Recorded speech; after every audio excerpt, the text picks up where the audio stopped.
वडेट्टीवार बोलतायत, मी येते तुमच्याकडे परत एकदा. काँग्रेसला 4 ते 5 जागा असता.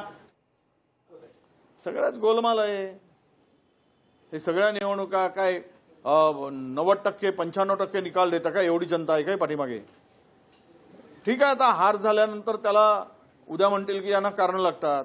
SIR लावला गेला, SIR मध्ये 72 लाख मतदार कमी केले गेले, मतदार याद्यामध्ये प्रचंड घोळ होता आणि संपूर्ण निवडणूक प्रक्रिया ही पारदर्शी आणि स्वच्छ झालीच नव्हती. आणि जर एवढी लोकप्रियता होती तर 10-10 हजार रुपये का घातले त्यांच्या खात्यात? हे कुठली रेवडी वाटली? आणि याचा सगळा आता पैसे निवडणुकीच्या सरकारी तिजोरीची लूट करून निवडणुकीमध्ये रेवडी वाटून जर निवडणुकांचा निकाल अशा पद्धतीने फिरवला जात असेल, मतदार याद्यामध्ये घोळ करून निवडणूक निकाल फिरवले जात असतील तर 90% निकाल येणारच. हे सगळं काही देशामध्ये चाललेलं आहे. हे पारदर्शी काही होत नाही आहे. त्यामुळे अशा प्रकारचे हे निकाल उद्याच्या लोकशाहीला धोका पोहोचवणारे आहेत.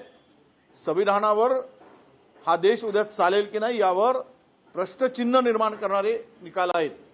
तुम्ही काही म्हणालात तरी ज्या पद्धतीनं राहुलजी गांधींच्या सभांना, तेजस्वीच्या सभांना लाख लोक सभांना येत होते, प्रचंड जनसागर उसळत होता, आणि हे निकाल कसे येऊ शकतात? ते पाहिलं तर जबरदस्तीनं लोक आणावे लागत होते. मोदी आणि शहांच्या सभेसाठी अर्ध्या खुर्च्या रिकाम्या राहत होत्या, खुर्च्या घालूनही लोक बसत नव्हते. पण या दोनही नेत्यांच्या सभामध्ये खाली लोक बसत होते. खुर्च्या नाही मिळाले तरी खाली बसत होते, जमिनीवर बसत होते. हे चित्र पाहिलंय सगळ्यांनी. आणि तरी पण हे निकाल आले. शेवट निकाल हा काय असतो? जय पराजय हा असतो. आम्ही तो स्वीकारला आहे. पण भविष्य मात्र या देशाचा लोकशाहीवर टिकणार आहे का, ही भविष्यातील चिंता आहे. या सगळ्या घडामोडीनंतर जे निकाल येतात त्यानंतर अंबादास दानवे यांनी काँग्रेसवर वक्तव्य केलेलं आहे की जी महाराष्ट्रामध्ये चूक झाली तीच बिहारमध्ये झाली. काँग्रेसने आता ही वृत्ती बदलावी. महाराष्ट्राच्या निवडणुकीच्या वेळेस उद्धव ठाकरे साहेबांना मुख्यमंत्री पदाचा चेहरा म्हणून घोषित केलं असतं जागा वाटपाआधी, तर राज्यात चित्र वेगळं दिसलं. दानवेंना काय माहित नाही काय तेजस्वी यादव मुख्यमंत्री पदाचा चेहरा तिथे डिक्लेअर केला होता? माहिती घ्यावी. आता काहीतरी बोलायचं असेल तर ते बोलू देत. पण बिहारमध्ये तेजस्वी यादव यांचा चेहरा आम्ही घोषित केलाच होता. उलट भाजपानीच तळ्यात मळ्यात चाललं होतं त्या महायुतीचं. महागठबंधनी चेहरा दिला. आता महाराष्ट्राच्या निकालाच्या संदर्भात चाललं तर सर्वच जबाबदार आहेत. कोणी उघड घातला तर सगळ्यांनीच घातला. जागा वाटपाचा तिढा शेवटपर्यंत त्या सगळ्यामुळेच झाला आहे.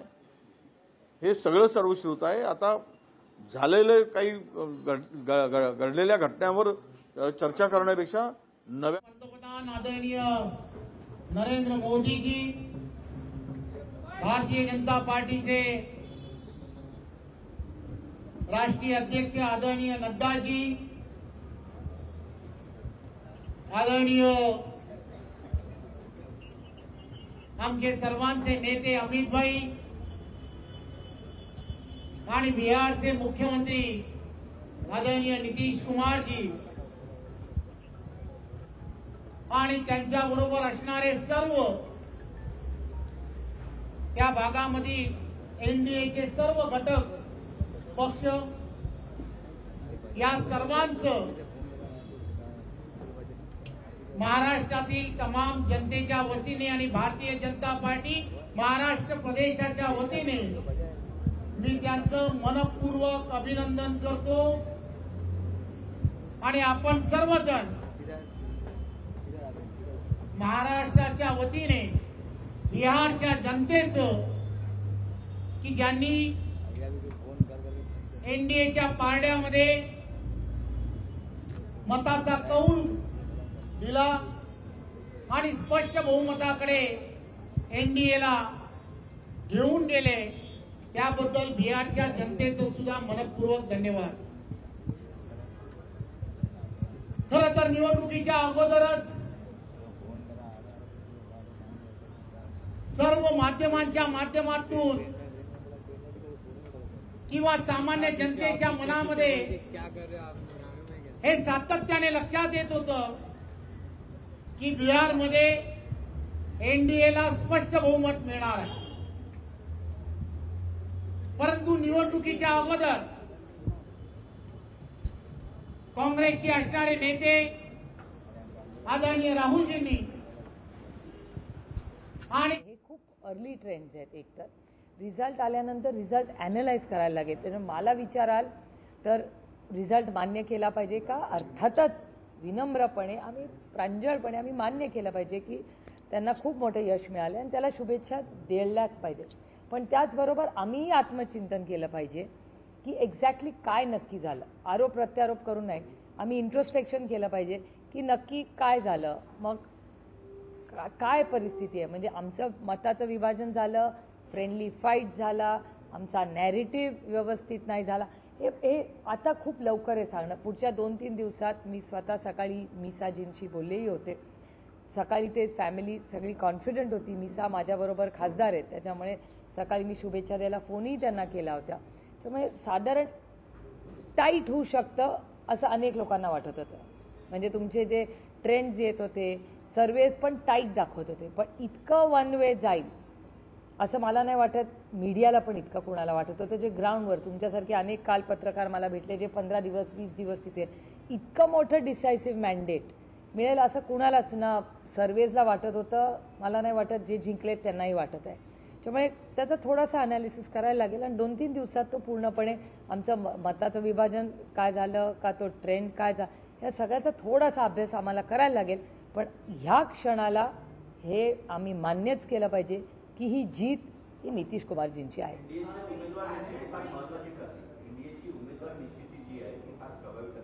हे बघा, एक कहावत आहे की success is many fathers and a failure is an orphan. त्याच्यामुळे अर्थातच मग आता एकदा जिंकल्यावर मग सगळंच योग्य आणि बरोबर असतं.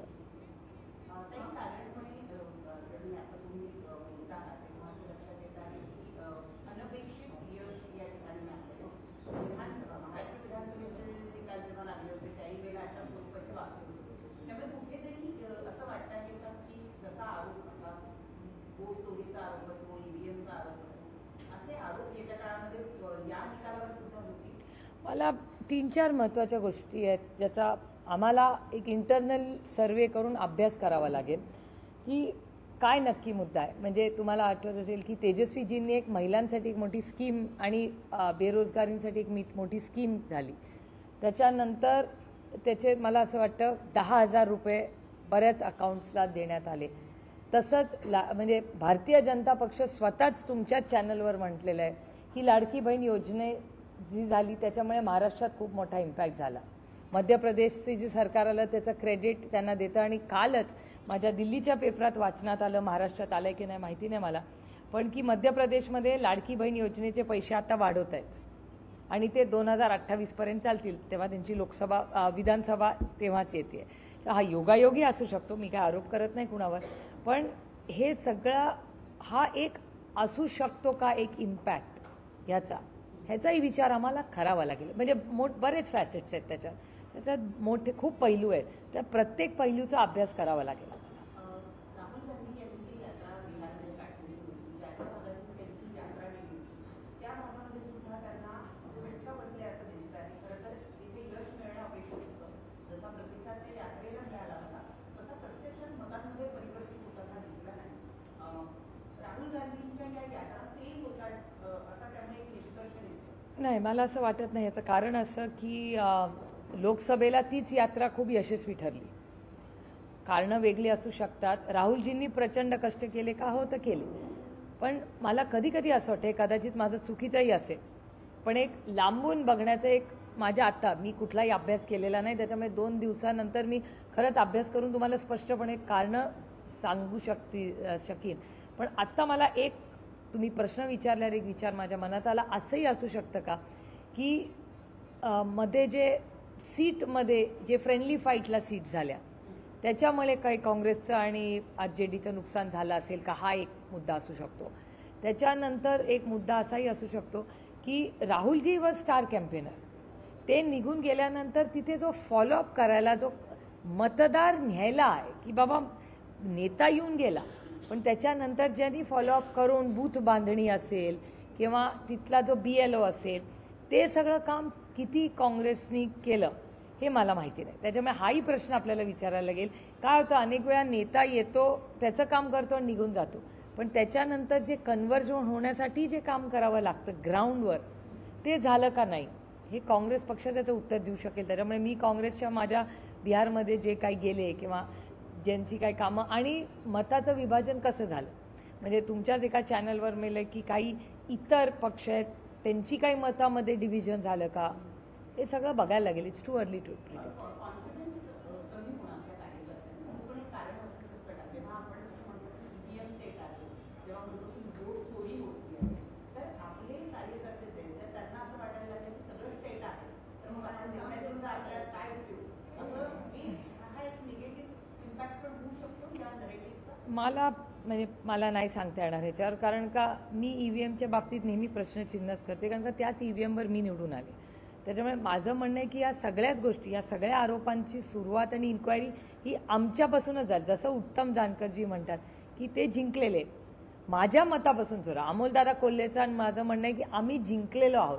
नाही तर काय होतं, हरल्यावर आपण म्हणतो रडीचा डाव. हे मान्य आहे मला, जेव्हा जे जिंकलेले ते आमच्यावर आरोप करतात, ठीक आहे ना, मान्य आहे, त्यांना तो बोलायचा अधिकार आहे. म्हणून मी नेहमी म्हणते की या सगळ्या प्रक्रियेची इन्क्वायरी आम्ही जिंकलेल्या कॅन्डिडेटपासूनच सुरुवात कर.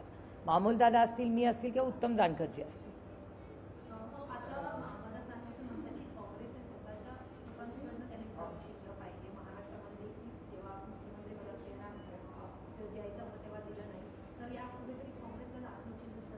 नाही, मला हे बघा, यशात आणि अपयशात दोन्हीमध्ये आत्मचिंतन, मी मगाशी म्हणलं तसं, यशाला खूप कारणं असतात.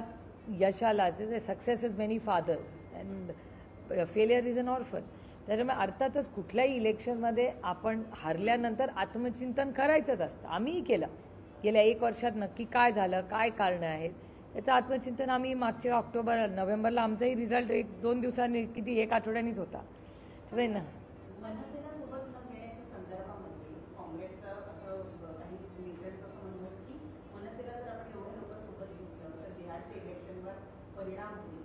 आता बिहारचा रिझल्ट लागलेले आहे, त्यामुळे मग आता महाविकास आघाडीमध्ये मनसेची एंट्री होईल की पुन्हा काँग्रेस जे आहे. लोकशाही मराठी ऐका, पहा, जागरूक रहा.